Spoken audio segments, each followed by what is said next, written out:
say that they are strong in the strength that God has given. With shield of faith and belt of truth, we'll stand against the devil's lies. An army bold whose battle cry is love, reaching out to those in darkness.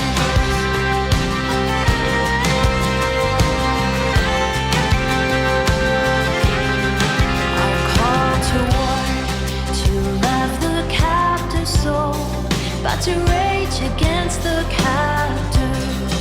And with the sword that makes the wounded whole, we will fight with faith and valor. When faced with trials on every side, we know the outcome is secure, and Christ will have the price for which he died, an inheritance of nations. Arise, shine, for your light has come. Arise, shine, for the risen sun.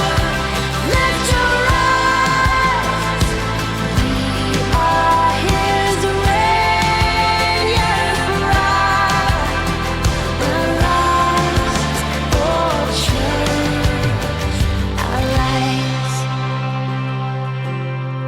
Come see the cross where love and mercy meet, as the Son of God is stricken, and see his foes lie crushed beneath his feet, for the conqueror has risen. And as the stone is rolled away and Christ emerges from the grave, this victory march continues till the day every eye and heart shall see him. So Spirit, come, put strength in every stride, give grace for every hurdle, that we may run with faith to win the prize of a servant good and faithful. As saints of old still line the way, retelling triumphs of his grace, we hear their calls and hunger for the day when with Christ we stand in glory. Arise, shine, for your light has come. Arise, shine, for the risen sun. Lift your eyes, we are his radiant bride. Arise, oh church, arise. Arise, arise, shine, for your light has come. Arise, shine, for the risen sun. Lift your eyes, we are his radiant bride. Arise, oh church, arise.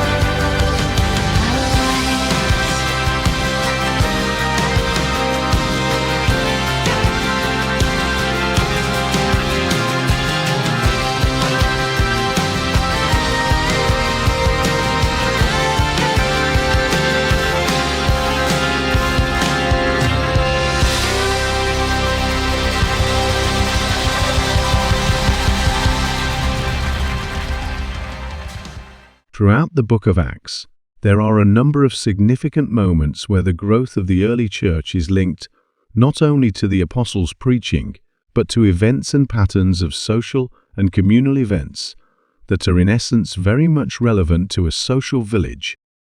Luke, the writer of Acts, sees the growth of the early church as something that emerges from some of the normal tempos of life, rather than preaching alone.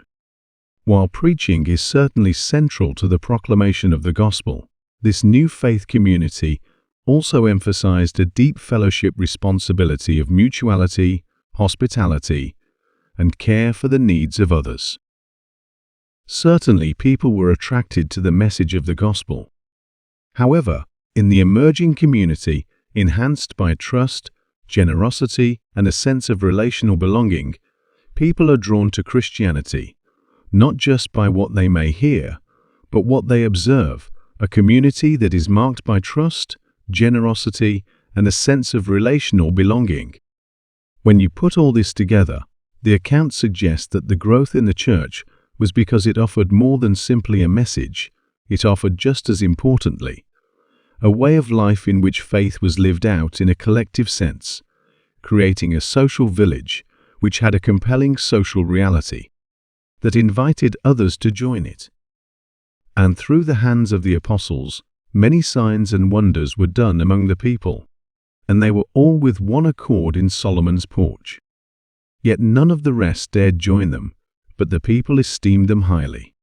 And believers were increasingly added to the Lord, multitudes of both men and women, so that they brought the sick out into the streets and laid them on beds and couches, that at least the shadow of Peter passing by might fall on some of them.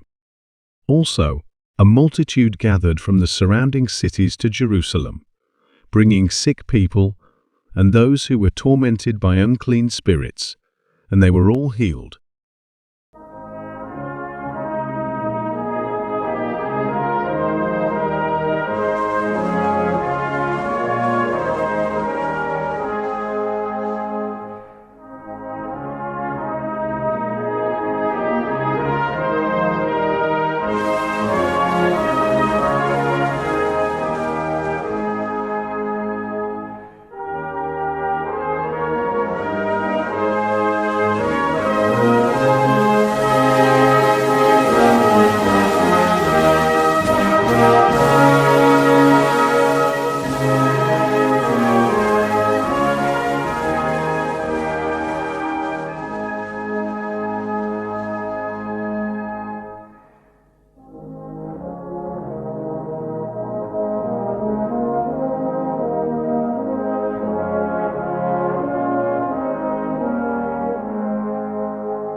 Acts 5 gives us a snapshot into the operation of the early church. At this stage of its development, it was a community very much in continuity with the message of Jesus, for he himself used this very venue of Solomon's porch in his own teaching. It is worth noting here that Solomon's porch was a very communal area. It was a long roofed walkway supported by columns that stood on the eastern wall of the Temple Mount. It functioned as a public gathering place for teaching and discussion, and since it was within the temple precincts, it was an ideal place. Consequently, it's not surprising Jesus could be found teaching. Few would dispute that the church in the Western world is in decline, and it often appears uncertain both in diagnosing the illness and in prescribing a remedy. I want to suggest that one contributing cause is the widespread perception that the church has become detached from everyday life. Some may still attend worship, but do we truly inhabit a shared life of the community? Acts 5 confronts us sharply at this point. These early believers were meeting intentionally and consistently, gathering in a space that functioned unmistakably as a communal center of life. The early church did not retreat from the life of its surrounding community. Rather, it intentionally wove itself into the ordinary rhythms of everyday social life. I admit that I sometimes feel uneasy, especially at Christmas and Easter, when television news features images of Christian leaders, often dressed in ornate robes, processing solemnly while swinging incense. In the contemporary world, such displays can feel strangely disconnected.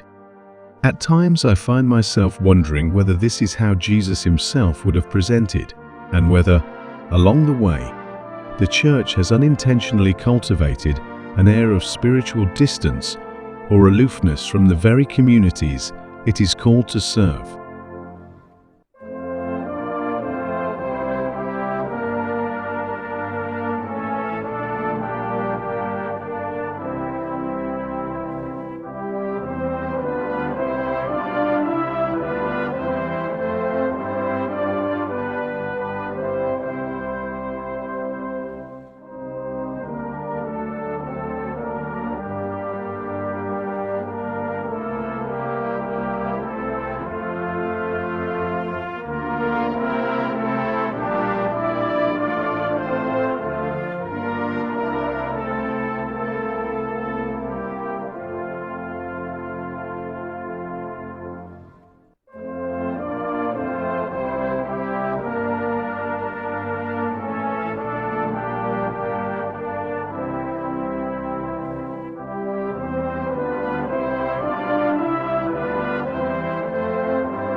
There is a growing sense that the church has drifted from the essence of ordinary life, becoming distant, insulated, and disengaged from the communities in which it exists. Too often, institutional maintenance, ritual observance, and internal preoccupations are allowed to overshadow the cries and complexities of the lived human experience. The church may speak eloquently about life, yet it may fail to speak from within it. Reflecting on my own experience as a college cadet, the curriculum was shaped heavily toward academic achievement and certification. I am compelled to ask whether we have traded incarnational presence for professional competence. If so, we stand far removed from the socially embedded social village-shaped community of faith, portrayed in the Book of Acts, a church not merely gathered for worship, but woven into the life of the people. In my early experience of Salvation Army Corps life, there was a strong commitment to being visibly present within the public spaces of the community, most notably through regular open-air ministry. Much can be debated about the effectiveness of this practice in terms of conversion or engagement, and such debate is legitimate. What cannot be disputed, however, is the reality of presence. Whatever else one may conclude, open-air ministry ensured that the church was seen. It claimed public space, embedding the life of faith within the everyday rhythms of the local community, rather than confining it to ecclesiastical buildings. In this sense, the church in Acts 5 quite literally occupied a recognized place in the social landscape. It invites us to reconsider this dynamic and to ask searching questions of our contemporary practice. Where, today, are our Solomon's porches, the relational and communal spaces where the church is known, accessible, and woven into ordinary life? And further, are we content merely to meet together, or are we cultivating a depth of belonging that forms a genuine community of shared life?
Verse 13 presents a striking tension.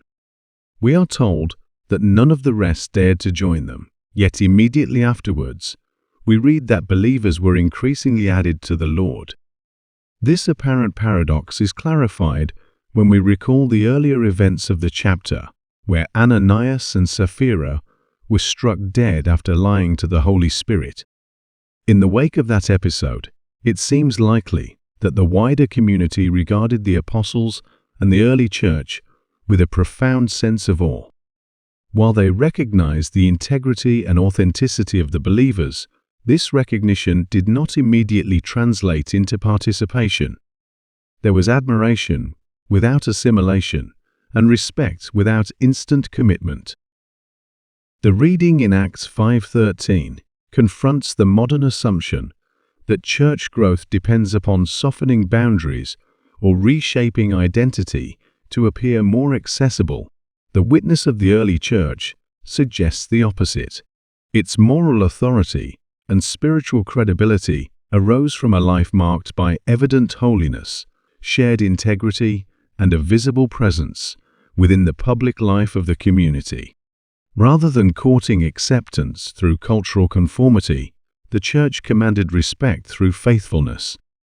People were not attracted because belonging was easy or undemanding, but because the depth, seriousness, and authenticity of this new community spoke powerfully to a longing for something real. This early church was publicly visible, woven into social life, and richly communal, yet to join it meant genuine belonging rather than mere attendance. Above all, a Christian church that aspires to function as a genuine social village must safeguard its credibility, for authenticity is a value that commands deep respect. In the aftermath of the judgment on Ananias and Sapphira, the wider community was drawn to a people whose lives were clearly shaped by truthfulness, accountability, and a shared obedience to God.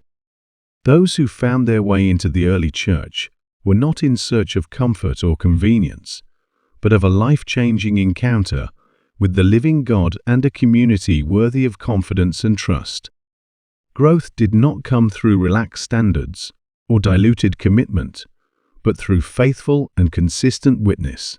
When the church lives openly, relationally, and reverently before God, it becomes both compelling and credible, and it is the Lord Himself who adds to its number.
Here, in verses 15 and 16 of Acts chapter 5, we encounter scenes marked by deep concern and compassion for those who were physically unwell.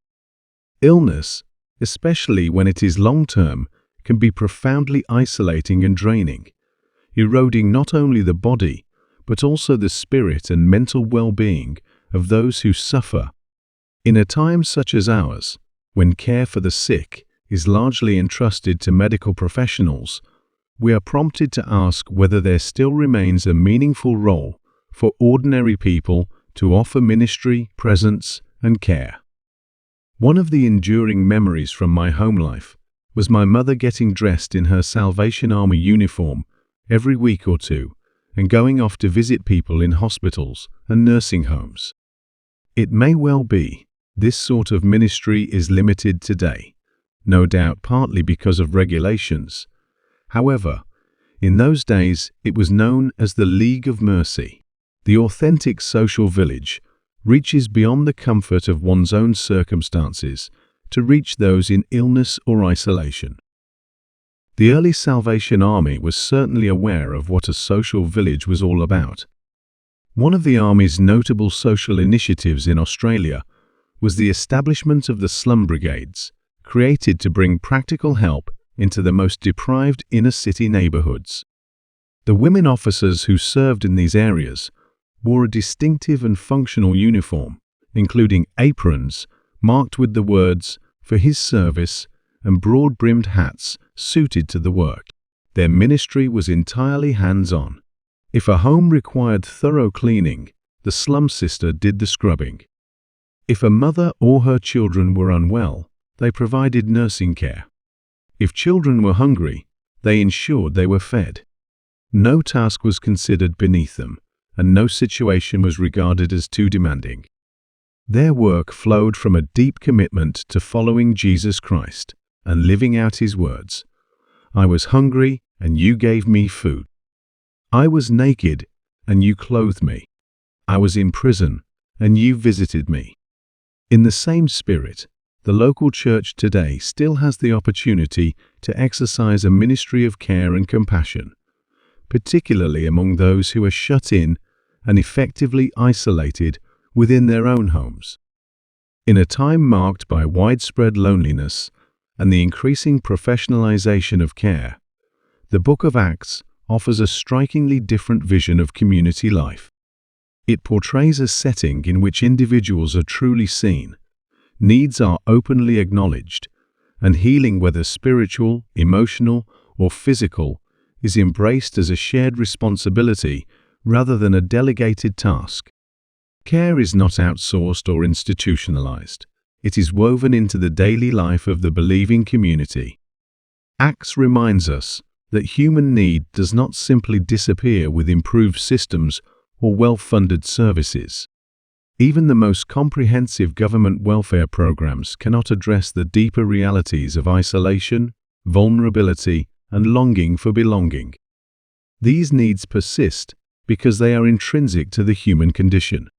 For the Christian Church, seeking to rediscover its place within the social village, such needs are neither hidden nor inaccessible. They are present all around us, waiting to be noticed. If the Church is attentive and willing, it will not have to search far to find where compassionate presence, shared life, and practical love are still urgently required.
In drawing all this together, Acts 5 calls the contemporary church to reimagine itself not merely as an institution or a gathering, but as a living social village embedded in everyday life.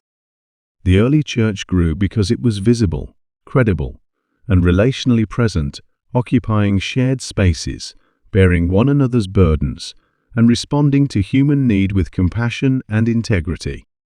Its witness flowed naturally from a shared way of life, shaped by trust, holiness, and mutual care. In a culture marked by loneliness, fragmentation, and outsourced care, this vision remains profoundly relevant. The question before the church today is not simply how to speak more effectively, but how to live more faithfully among the people it serves. When faith is practiced communally, when presence replaces distance, and when care becomes a shared responsibility, the church once again becomes a place of belonging. Such a social village does not manufacture growth. It creates the conditions in which God gives it.